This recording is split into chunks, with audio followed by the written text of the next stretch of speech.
So here are 7 self-care habits that create healthy relationships. So in this video, I'm going to walk you through what is self-care and how it can really help you develop and maintain healthy relationships. But first, my name's Michelle Ferris. I'm a psychotherapist and I love helping people create relationships that work. So what is self-care? It's basically the ability you have to take care of your physical, emotional, and spiritual needs without delay. You don't put everybody else's needs before yours, no matter what. You make sure you take care of yourself because that's going to actually help you create and maintain healthier relationships. And I'm going to show you how right now. So why is self-care so challenging? Most of us grew up hearing that it wasn't important or that maybe you were selfish if you thought of yourself. And that's just not true. Part of developing self-care is learning that you deserve and you have a right to take care of yourself first. That it's not selfish and it doesn't mean that you don't care and you can't give to other people. These 7 habits are going to help you take care of yourself and take care of other people so you don't lose yourself in the process. Now, if you've ever struggled with self-care, say me too in the comments, but this is going to help. So the first habit you need to create is you need to take care of yourself first. As they say on airplanes, put your own oxygen mask on first, because what that does is that helps you stay centered and grounded. So ironically, what happens is instead of being selfish, you're actually going to be able to give more to your family and friends, and you're not going to be trying to do life when you're already wiped out. What I want you to be able to do is to have your life be what you want it to be. And the only way that happens in our relationships is if it starts with us. So taking care of yourself first means that's going to lay the groundwork to connect meaningfully with other people and take care of yourself in your relationships. So the second self-care habit you need to do is start with your physical needs first. That's your foundation. So if you're not getting enough sleep, healthy food, exercise, or rest, you absolutely have to spend some time and commit to doing that. Even if it's a 10-minute walk a day, even if you add a half hour of your sleep, because when you don't feel right physically, everything else gets harder. Your emotions are going to be less manageable. You're going to be less patient. You're going to not enjoy things in your life because you're going to be tired.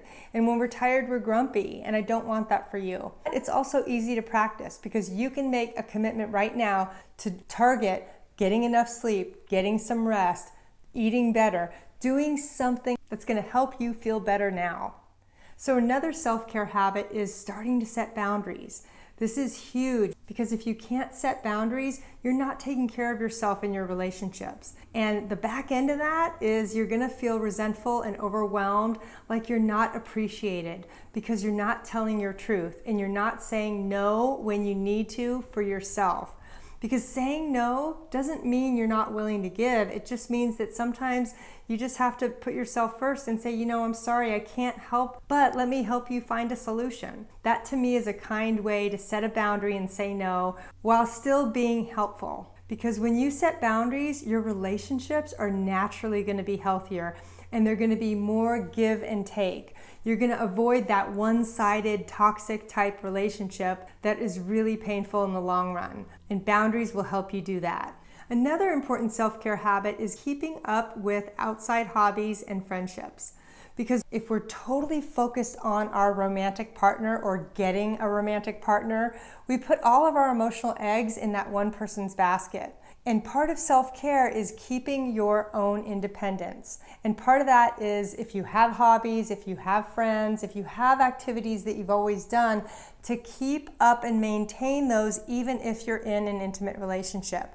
Because that way you keep your own life going and you don't give up your life for any one person, because that is a sign of a toxic relationship and I don't want that for you.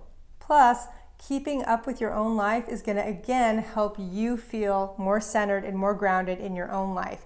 So another self-care habit that's super important when creating healthy relationships is listening to your intuition. Taking that time to recognize what that looks like, whether it's a gut feeling or you have some muscle tension, or some of you may even hear a little voice that says, this isn't right. I better do something different, or something's wrong here and I need to pay attention. Because if you can develop and learn to trust your intuition, you're going to be able to spot red flags early on in your relationships. And that's going to help you avoid toxic, abusive relationships in the long run. So Listening to your intuition is going to be a key part in creating healthy relationships, because when you do meet somebody that's respectful and more in line with who you are, it's going to feel right to you. Your intuition is going to sing and say, yep, that is a good person for me. And that's what helps you create healthy relationships. Making sure that you can listen to that inner guidance that's going to help direct your choices in life.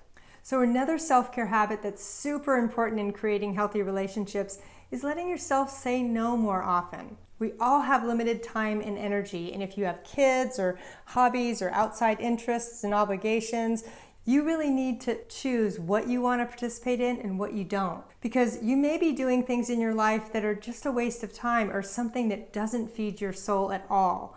Maybe you have obligations that you really wish you could get out of, but you feel like you can't. But part of creating healthy relationships is you being able to say, no, thank you. I'm not going to join that committee. I'm not going to volunteer at my kid's school and be the class mom or the class parent, because you don't have the time. Maybe you have other things that are more important right now, and you need to let that be okay. So saying no a little more often is going to actually help you create healthier relationships in the long run, because you're going to be at choice and you're not going to always feel obligated or tied to people in the wrong way.